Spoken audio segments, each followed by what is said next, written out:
Okay, thank you very much. It's a great honor to be with you. I just want to start by saying we had a meeting yesterday on the Department of Education, which is being moved. We're going to educate the children in their states where they can get a proper education. The numbers are horrible the way it is, and we're going to make a move that's very big. I don't think it's even risky a little bit. I think it's going to be amazing. It should have been done years ago. They've been talking about doing it for many years, but nobody ever got it off. But we did. And there was great excitement and great acceptance of it by almost everybody, including a lot of Democrats, actually. I do want to say that I've decided that the SBA, the Small Business Administration, headed by Kelly Loeffler, is a terrific person, will handle all of the student loan portfolio. We have a portfolio that's very large, lots of loans, tens of thousands of loans, pretty complicated deal. And that's coming out of the Department of Education immediately, and it's going to be headed up by Kelly Loeffler at SBA, and they're all set for it. They're waiting for it, and it'll be serviced much better than it has in the past. It's been a mess. And also, Bobby Kennedy, the Health and Human Services, will be handling special needs and all of the nutrition programs and everything else. Rather complex, but that's going to be headed by and handled by Health and Human Services. So I think that'll work out very well. Those two elements will be taken out of the Department of Education, and then all we have to do is get the students to get guidance from the people that love them and cherish them, including their parents, by the way, who will be totally involved in their education, along with the boards and the governors and the states. And it's going to be a great situation. I guarantee that in a few years from now, I hope I'm going to be around to see it, but I think we're going to see a lot of it. I think that you're going to have tremendous results. You're going to have results like Norway, Sweden, Denmark, a lot of the countries that do so well. I think you're going to have a lot of those results. If you look at Iowa and Indiana and Idaho, so many places that run so well, Florida, Texas, big ones, you're going to have great education, much better than it is now at half the cost. And we're not even doing it as a cost item, although you will save probably half, maybe more than that. And you're not going to be at the bottom of the list. You're going to be much higher, and maybe you'll be I will guarantee some of the states will be at the top of the list. They'll be comparable or better than these number 1, 2, 3, 4, 5 countries, the countries that are in the top 5 positions. So that's, to me, it's very exciting, and it's been received very well. So I just wanted to tell you about the student loans and special needs. But we're here for a reason today that is very exciting, and I'm thrilled to announce that at my direction, the United States Air Force is moving forward with the world's first 6th generation fighter jet. Number 6, 6th generation. Nothing in the world comes even close to it. And it'll be known as the F-47. The generals picked a title. And it's a beautiful number, F-47. It's something the likes of which nobody has seen before in terms of all of the attributes of a fighter jet. There's never been anything even close to it, from speed to maneuverability to what it can have to payload. And this has been in the works for a long period of time. After a rigorous and thorough competition between some of America's top aerospace companies, the Air Force is going to be awarding the contract for the next generation air dominance platform to Boeing. As you know, it was highly competed for. There was a lot of competition, generals, and it's been going on for a long time. Very, very tough competition, but this plane is produced numbers that nobody's ever seen before. The F-47 will be the most advanced, most capable, most lethal aircraft ever built. An experimental version of the plane has secretly been flying for almost 5 years, and we're confident that it massively overpowers the capabilities of any other nation. There's no other nation. We know every other plane. I've seen every one of them, and it's not even close. This is a next level. You know, level 5 is good. This is level 6, they say. The F-47 is equipped with state-of-the-art stealth technology. It's virtually unseeable and unprecedented power. It's got the most power of any jet of its kind ever made. Maneuverability, likewise, is there's never been anything like it, despite the power and speed. Its speed is top. It's over 2, which is something that you don't hear very often. America's enemies will never see it coming. Hopefully we won't have to use it for that purpose, but you have to have it. And if it ever happens, they won't know what the hell hit them. A new fleet of these magnificent planes will be built in the air during my administration over the next couple of years. It's ready to go. They've already built much of what has to be built in terms of production, including the sheds. We'll ensure that the USA continues to dominate the skies. We've given an order for a lot. We can't tell you the price because it would give way to some of the technology and some of the size of the plane, good-sized plane.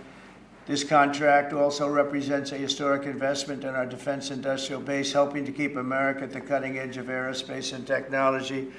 Our allies are calling constantly. They want to buy them also, and certain allies will be selling them, perhaps toned-down versions. We like to tone them down about 10%, which probably makes sense because someday maybe they're not our allies, right? But I would like to ask Secretary Hegseth, who's doing a fantastic job. He's really been very inspiring in so many ways. And I must say that before he speaks, we have had record people wanting to join our military in the last 2.5 months, literally since this, I think probably since the election, November 5th, but especially since we came to office and since I announced Pete. He's young, he's smart, he's strong, he loves it, and they love him. But we've had record numbers of people wanting to join our military. Now, if you go back 6 months, it was the exact opposite. You had record numbers of people not wanting to join the military. Now you have record numbers of people wanting to be in our military. And that's a great honor. That shows you we're really on the right track. So, Pete, maybe you'd say a few words. Sure. Please. Well, Mr. President, this is a big day. This is a big day for our warfighters. This is a big day for our country, a big day in the world. The name of this program is the Next Generation of Air Dominance. And Mr. President, because of your leadership, your clarity, America is going to have generations in the future of air dominance because of this 6th generation fighter. We've had the F-15, we had the F-16, the F-18, the F-22, the F-35. Now we have the F-47, which sends a very direct, clear message to our allies that we're not going anywhere, and to our enemies that we will be able to project power around the globe unimpeded for generations to come. Mr. President, this is a gift to my kids and your kids, to my grandkids and your grandkids. This is a historic investment in the American military, in the American industrial base, in American industry that will help revive the warrior ethos inside our military, which we're doing, rebuild our military, which the previous administration did not do, by the way, Mr. President. They paused this program and were prepared to potentially scrap it. We know this is cheaper, longer range, and more stealthy. President Trump said we're reviving it and we're doing it. And then we are also going to reestablish deterrence. Under the previous administration, we looked like fools. Not anymore. President Trump has reestablished American leadership. The F-47 is part of it. And Mr. President, thank you for having the courage to do it and leading the way for all our warfighters. Thank you very much, Pete. One of the things I will say, but the generals are going to speak in just a couple of seconds, but this plane flies with drones. It flies with many, many drones, as many as you want, and it's a technology that's new, but it doesn't fly by itself. It flies with many drones, as many as we want, and that's something that no other plane can do. So I'd like to introduce, if I might, Air Force Chief of Staff General David Alvin, and also General Dale White, two incredible people that I've known over the years, but I got to know them really well over the last few months. And would you say a few words, please, General? Thank you very much, Mr. President. Mr. President, Mr. Secretary, thank you so much for your unwavering commitment to our military. I will say this is a big day. This is a big day for our United States Air Force as well. You know, air dominance is not a birthright, but it's become synonymous with American air power. But air dominance needs to be earned every single day. And since the earliest days of aerial warfare, brave American airmen have jumped into their machines, taken to the air, and they've cleared the skies. And whether that be clearing the skies so we can rain down destruction on our enemies from above, or we can clear the path for the ground forces below. That's been our commitment to the fight, and that's really been our promise to America. And with this F-47 as the crown jewel in the next generation air dominance family of systems, we're going to be able to keep that promise well into the future. I also want to thank everyone from industry and with the government, our engineers, who have worked tirelessly on this program to bring it where we are right now today. This shows that American talent, American skill, and American determination are second to none, because this platform is second to none. So we believe that this provides more lethality, it provides more capability, more modernized capability in a way that is built to adapt. This, along with our collaborative combat aircraft the President talked about with drones, this is allowing us to look into the future and unlock the magic that is human-machine teaming. And as we do that, we're going to write the next generation of modern aerial warfare with this. This enables us to do this. The manner in which we put this program together puts more control in the hands of the government, so we can update and adapt at the speed of relevance, at the speed of technology, not at the speed of bureaucracy. This is more Air Force. This is more options for the President. We say as our mission in the United States Air Force is to fly, fight, and win air power anytime, anywhere. If you want to go anywhere, you have to have a platform that gets you anywhere. This provides the President options from the very one end, which is a quick response, and then we can get right back into fighting stance without having to deploy troops that are going to take maybe months and cost more lives. We can be back in fighting stance, and maybe we restore that deterrence. All the way to decisive victory as part of a joint force that is the most lethal and capable military ever known in history. That's what we provide now, and this allows us to provide it into the future. It's more deterrence, more capability. It's what peace through strength looks like into the future, Mr. President. And so we're very proud to do that. And all we can say is, on behalf of the United States Air Force, let's deliver. Thank you very much. Thank you, General. Would you like to say something? No, sir, I'll just double down what the chief said. He knows what to do. It's a generational He knows leap. who the boss and is. Look That's at exactly that. right. Air superiority is what it's all about, and this is what we'll deliver. That's great. Thank you very much. Great job. We've worked together long and hard on this, and this was a big secret. In fact, we don't show too much of the plane for that reason. You see what we show? You see how beautiful that is, but that's just a very small part of it. Sure. I wasn't surprised. I was wondering how much are you going to show when they came in with that. You see a wheel in the front? That's about it. Any questions? Mr. President President, Trump, Peter? is 80,000 pages of documents is a lot to sift through. Yeah. Can you just tell us who killed Kennedy? Well, I was given the task of releasing that because many presidents have gone through it and they haven't released. And I said, release. We even released Social Security numbers. I didn't want anything deleted. They said, sir, what about Social Security? People long gone, but they're long gone, so I can't imagine. But I said, if you don't delete it, if you do delete it, we have people are going to say, why did you delete it? There's something in there. So we gave Social Security, we gave everything. And the rest is for you to look at, Peter. You're going to see whether or not you see anything. But we've given it. We're doing it with Dr. Martin Luther King, too. They're preparing all of that. They're going to release everything. And whoever else they want. I mean, we have nothing. We really have nothing to hide. We shouldn't have. When a lot of time goes by. But with the Kennedy files, in particular, they were going crazy on them. I don't think there's anything that's earth-shattering, but you'll have to make that determination. In those, it's 80,000. It's actually 88,000, and we have some additional things, as you know, come out today. And for that, you can go to the offices and you can see whatever you want to see. Everything is out there, totally open.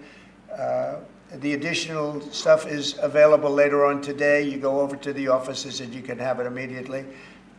And you'll make a determination. And on something else, these Tren de Aragua guys, because of your executive order, they are designated as foreign terrorists. Yeah.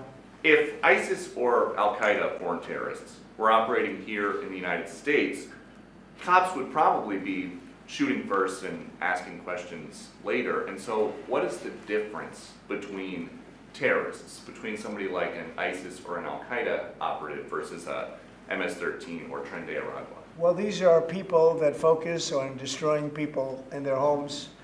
They're not as international in that sense. They're a group of thugs. They come from Venezuela. They come from the prisons of Venezuela. They're very dangerous people, but they didn't look so dangerous when the guards took care of the situation from El Salvador. And I want to thank the president. He's a friend of mine. He's done a great job. But I just can't imagine that the Democrats are taking this issue where they want to have them back. You know, so now they have men playing in women's sports. They have transgender for everyone. They have open borders. They have all of their crazy policies that are, I think, 95-5, not 90-10, okay? And their new policy is, let's bring Tren de Aragua back into our country. Let's bring the worst. These are the worst gang members there are. They looked amazingly frail, though, by the way they were handled. It's very amazing. You know, they weren't, when they were in Colorado cutting the fingers off a man because he made a phone call to the police, they seemed a lot tougher then than they did when they were having their heads shaved and they were in shackles. They're tough people. They're bad people. We don't want them in our country. We can't let a judge say that he wants him. You know, he didn't run for president. He didn't get much more than 80 million votes. And we just can't let that happen. It'd be so bad for our country. I won on the basis of getting criminals out of our country that were let in. It was called unforced error. They were let in by Biden, incompetently let in, and let in by the millions, actually. 21 million people. I believe it's 21 million. And that's not even including the gotaways, but these are rough people. We want them out of our country. And I won the election based at least partly on that, and that's a big part, yeah? Mr. President, there's several things. I don't know if you saw this. Tim Walz is now saying about Trump supporters, and forgive me, I'm just reading a quote from Tim Walz, I think I could kick most of their ass. Oh, boy, he'd be in trouble. Is there any way to know? Well, he's a loser, you know, I mean, the guy's a loser. He lost an election. He played a part. You know, usually a vice president doesn't play a part, they say. I think Tim played a part. I think he was so bad that he hurt her. But she hurt herself, and Joe hurt them both. They didn't have a great group, but I would probably put him at the bottom of the group. Have you heard that Biden wants to get back involved for Democratic politicians, fundraising and campaigning against your policies? What do I you think hope of so. that? I hope so. Mr. President, there are several families. Mr. President, there are families from some of the Who are you people. with? I'm with La Nación newspaper from Argentina. There are families from some of the people that were on those flights to El Salvador that claim that they're not criminals, they're not members of Tren de Aragua, of MS-13. What can you tell them, and what guarantees can you give them that everyone in those planes were actual criminals, terrorists, as you said? Well, I was told that they went through a very strong vetting process, and that that will also be continuing in El Salvador. And if there's anything like that, we would certainly want to find out. But these were a bad group. This was a bad group, and they were in bad areas, and they were with a lot of other people that were absolutely killers, murderers, and people that were really bad with the worst records you've ever seen. And but we will continue that process, absolutely. We don't want to make that kind of a mistake. Is the U.S. planning to give up the position of NATO's Supreme Allied Commander, and if so, why? NATO is something that I saved. NATO was gone until I came along. In fact, the previous Secretary General, very good man, both of them are good. The current man is fantastic. But both of them have said, if it wasn't for Trump, you wouldn't even have a NATO, because we were paying the cost of almost all of the countries. And now they're paying. I said, we're not going to do this. We're not going to continue. You hurt us on trade. You do bad things on trade. And then on top of it, we're supposed to pay for your military. And because of what I did, hundreds of billions of dollars flowed into NATO by countries that just weren't paying. They were delinquent. They weren't paying their bills. So NATO is solid. They're strong. But they have to treat us fairly. Are we going to give up the... Because, look, without us, NATO is not the And we're same giving- thing. we're And I giving- can tell you, I've been having very good discussions, as you know, with President Zelensky and with President Putin. And President Putin will tell you that without the United States, he wouldn't be worried. But he is worried when the United States is involved. And I have to tell you, I've dealt very well with both gentlemen, and we have, I think we have the confines of a deal. I hope we have the confines of a deal. I'm doing it for two reasons. Number one, and by far most importantly, thousands of young people, and they're not American people, they're Russian and they're Ukrainian, are being killed every week, thousands a week. And also the United States has paid, because of Biden, $350 billion on a war that should have never happened. If we had a competent president and this sitting right here, that war would have never happened. It would have absolutely never happened with me. And it didn't happen. For 4 years, it didn't happen. Mr. President, do you think you have the authority, the power to round up people, deport them, and then you're under no obligation to a court to show the evidence against them? Well, that's what the law says, and that's what our country needs, because we were, unfortunately, they allowed millions of people to come into our country, totally unvetted, totally unchecked. So you ought to ask, did he have the authority to allow millions of people? Did Biden have the authority to do something that's unthinkable? Have open borders where millions of people poured into our country, totally unvetted and totally unchecked, just as you would say.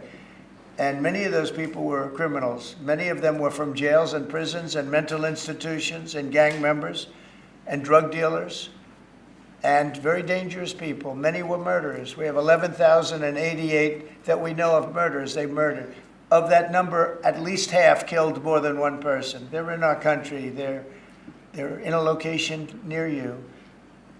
Biden allowed that to happen to our country. And his people that really ran the country.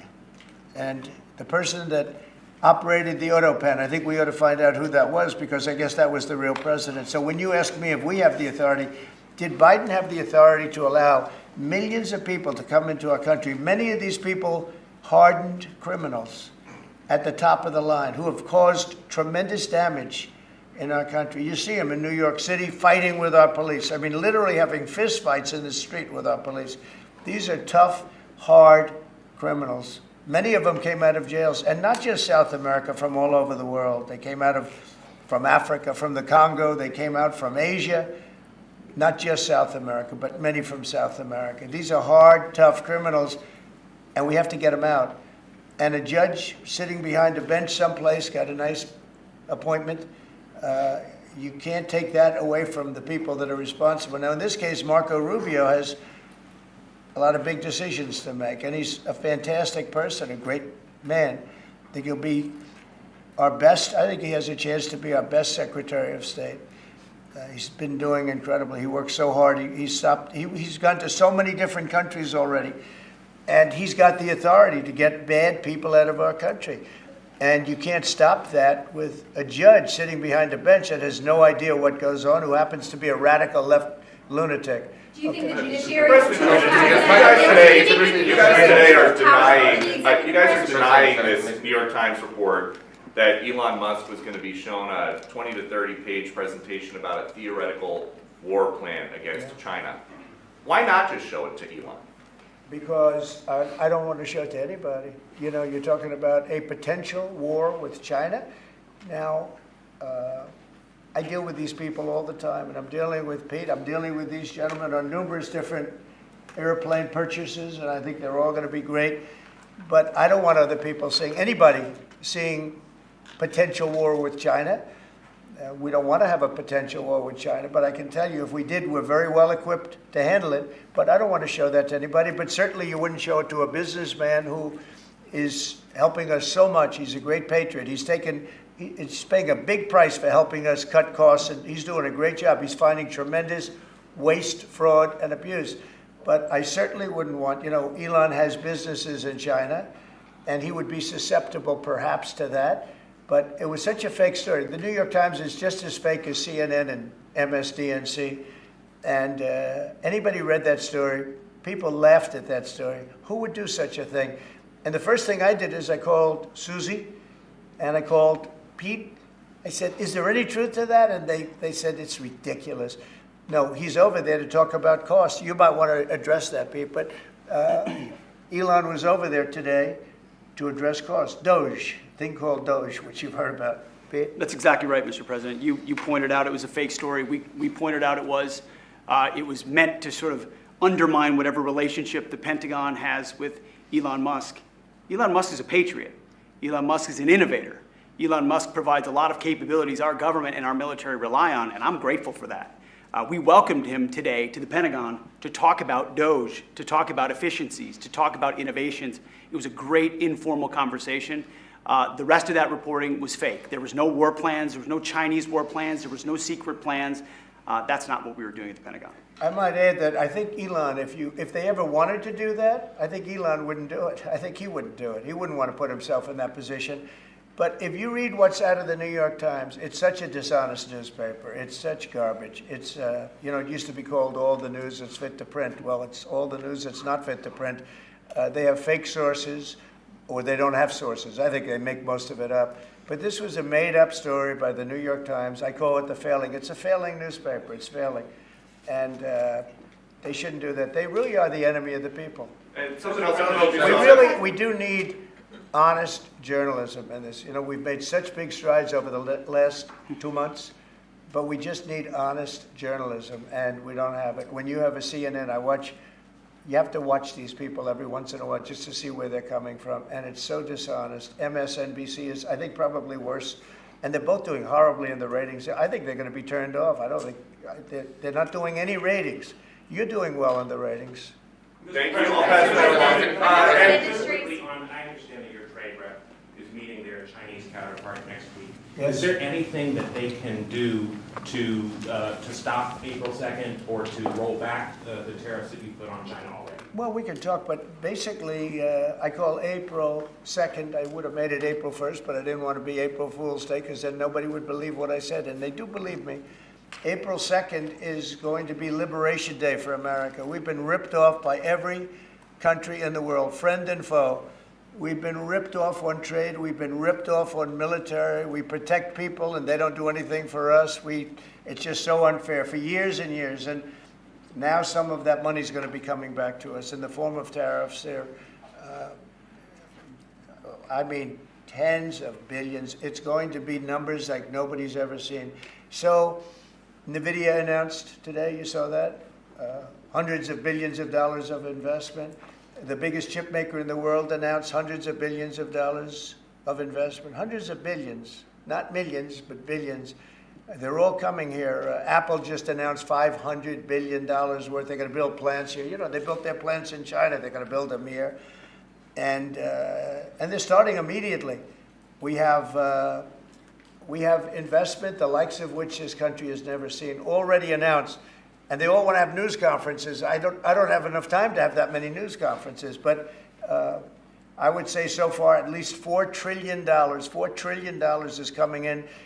Car companies, very importantly, a lot of the car companies that were going to build in Mexico or Canada are now building here, because I don't want cars from Canada. I don't want cars from Mexico. They want to do it, it's fine, but I want the car companies to build here, not... they were building in Mexico 3 plants, big plants, really big plants, and they were going to sell the cars right across the border. We wouldn't have the jobs, we wouldn't have the profits, we wouldn't get the taxes, we get nothing. All we get is unemployment and empty factories. Those days are over. So now those 3 places are going to build here, but many more than that. We have a big one. Honda is building, just announced a really big plant in Indiana, great state, smart place to build. And we have many car companies coming here. The steel mills are going to be booming, And many other things, many other things come with that. But we need that for defense. There are certain things you have to have. You have to have steel. We would have had, if I didn't do in my first term tariffs to stop the onslaught, because they were dumping steel in order to destroy our steel plants. If I didn't do 50% and even 100% in certain cases tariffs on steel, you wouldn't have a steel plant in the United States. And Biden was unable to get rid of those tariffs because they threw off so much money that his numbers, which didn't work anyway, because his numbers were terrible, what he did, the way he spent money was so horrible, and what he allowed to happen to energy. That's the other thing. Energy is going to be like it's never been before. Mr. Vice President is here. If you have any, do you have anything to say while you're here? He's a very good Vice President. I'm just here to watch the show, sir. Okay. I think airplanes are pretty cool, so I want to go check this out. It is cool. Mr. President, President, would be offering to take off the trade war at this point, though.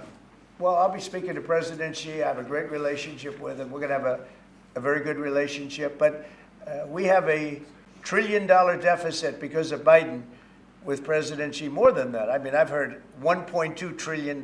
We have a deficit.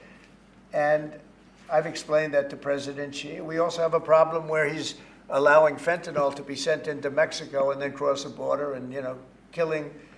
I think the number is much higher than the 125, 115 that I think it's closer to 300,000 people a year. And so that's a problem. But they have a tremendous surplus against the United States, and we don't want that. Mr. President, why do you control Ukraine's power A plant? number of ministries have come to you asking for exemptions on tariffs. Is that something that is under consideration by you? Well, people are coming to me and talking about tariffs, and a lot of people are asking me if they could have exceptions.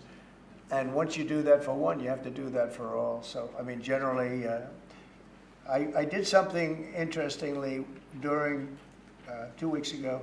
I gave the American car companies a break because it would have been unfair if I didn't. And everybody said, oh, he changed his mind on tariffs. I didn't change my mind. I helped our, you know, sort of big three, big four. I helped some of the American companies. And instead of taking it properly, they said, oh, he changed it. I don't change, but the word flexibility is an important word. Sometimes there's flexibility, so there'll be flexibility. But basically, it's reciprocal, so that if China's charging us 50% or 30% or 20%, and I don't mean China, I mean anybody, any country, Canada. Nobody knows that Canada's charging our dairy farmers. They have 270% tariffs. Nobody knows that. Nobody knows that. They have up to 400%. They have a couple of tariffs at 400%.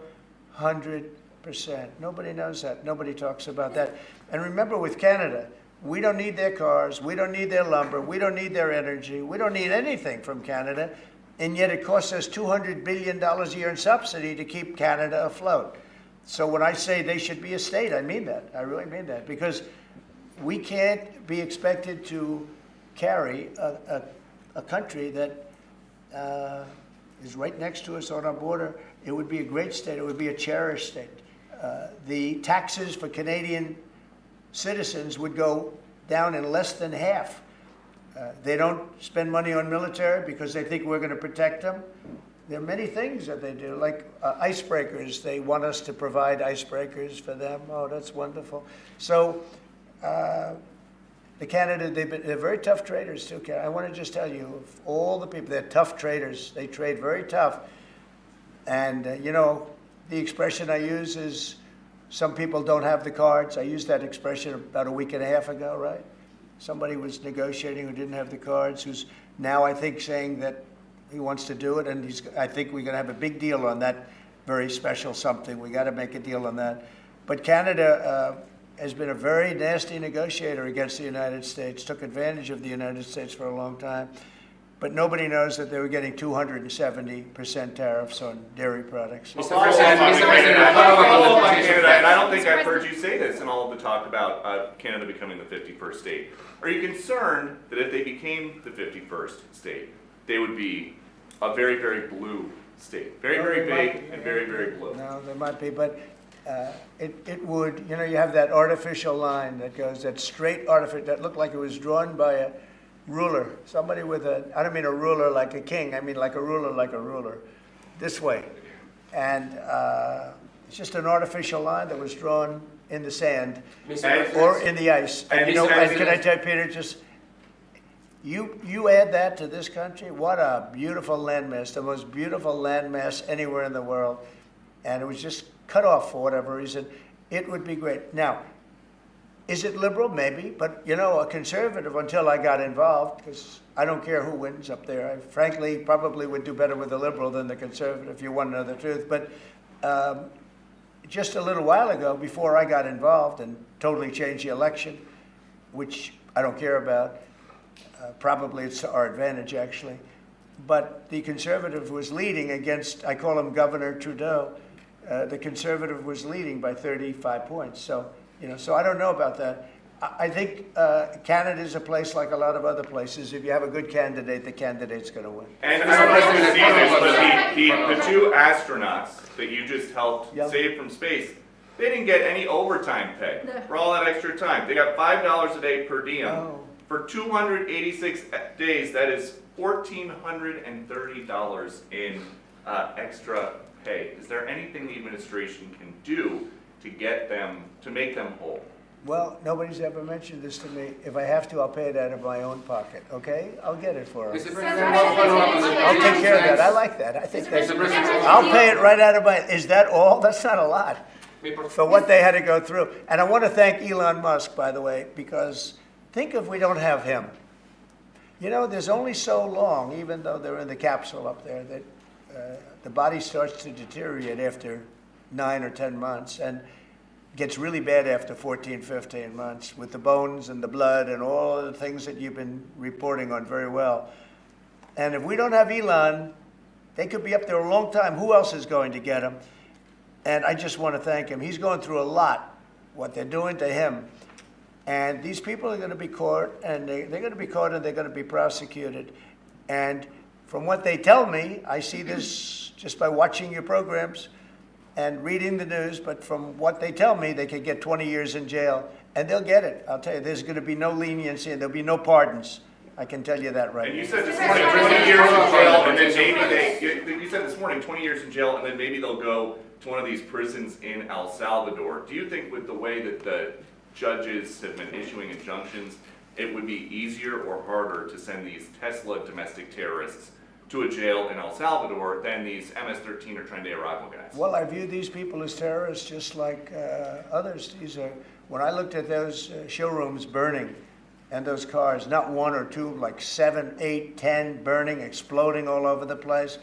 These are terrorists. You didn't have that on January 6th, I can tell you. You didn't have anything like that on January 6th, which is sort of amazing because on January 6th, the Democrats were talking.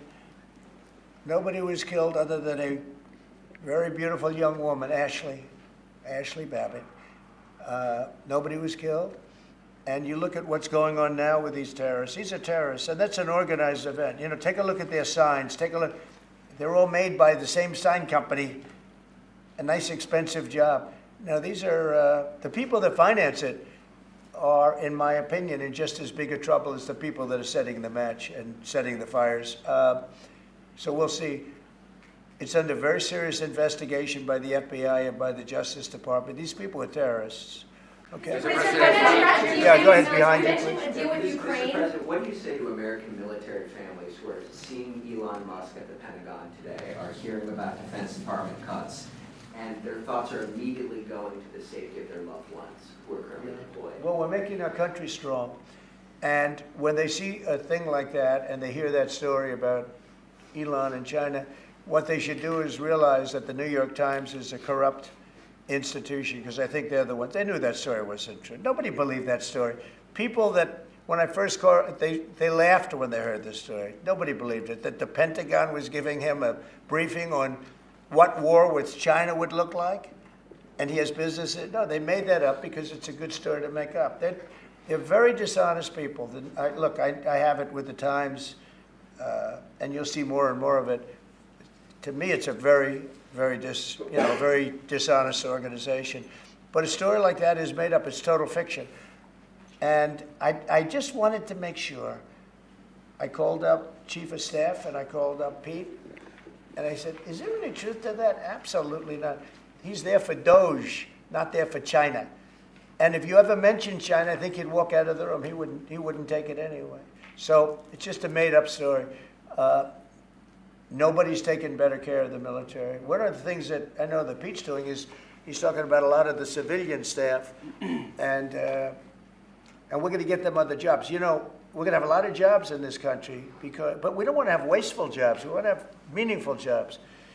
And those were wasteful jobs. Those are jobs that not only military, but jobs where people don't show up. You take a look at Department of Education. I've never seen so many buildings with the names on it. You go past one after another Department of Education, and they're empty. The people don't show up. You know why? Because they have other jobs, because they're playing golf, or they're playing something, they're doing something. And we have a lot of great people, but we have to move that back to the States. We're going to make our country strong, and we're going to get people much better jobs, because we have companies moving into our country, the likes of which we've never seen before. Nothing like this has happened. And it's automatic. They don't want to pay the tariffs. How do you avoid paying the tariffs? You build your plant in the United States, and it's a beautiful thing to see. I see it. So far, I would say $4 trillion. Nobody's ever heard of them. No country's ever heard of numbers like that. $4 trillion, and those are the best ones. The biggest, best chip maker in the world. I'm not a fan of the CHIP Act, where you give billions of dollars away to companies that don't need it, and it won't bring them here. I'm giving nothing away. All they're doing is coming here. They're building because they want to avoid. Remember this on the tariffs, too, because that's going to be, Liberation Day, April 2nd. It's reciprocal. If they charge us, we charge them. So somebody say, well, how much are the tariffs? Very fair. If India, as an example, has been very bad to us on tariffs. They charge 100%, 200%, whatever they charge. Now, Europe just announced they're lowering the tariffs on cars. We charge like a joke, 2.5%. That's what this country charges. Europe just announced that they're reducing their tariffs on cars to 2.5%. It's nice. But they also have non-monetary tariffs where they make it impossible for the cars to get in even without the dollars on them and the dollar signs. It's called a non-monetary tariff, where they put on controls where no matter what happens, because they don't want cars, they don't want the American car in their market. And yet they send us millions of cars. They send us big agriculture. They don't want our agriculture. They don't want anything from us. European Union's very tough. But now it's fair. So whatever they do to us, we do to them.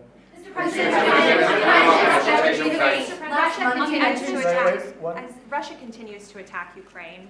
Are you planning to impose any sort of Well, sanctions? they're fighting against each other.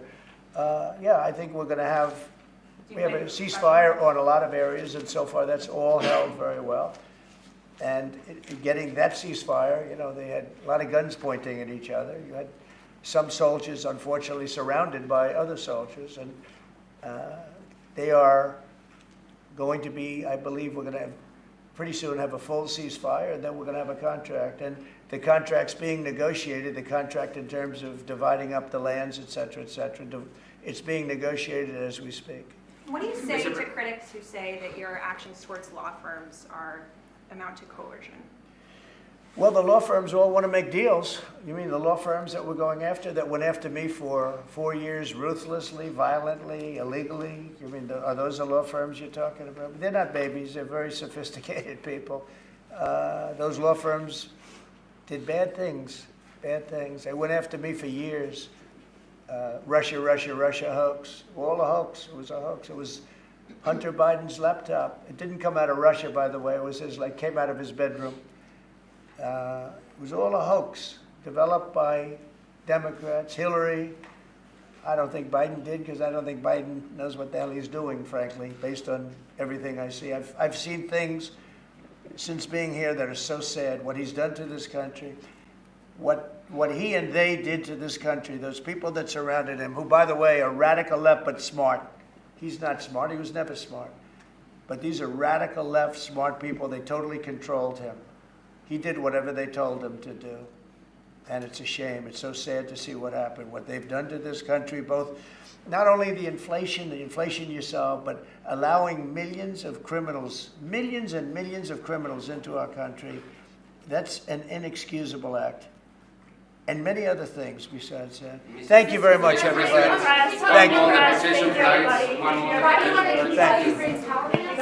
Thank you, everybody. Thank you very much. Thank you, guys.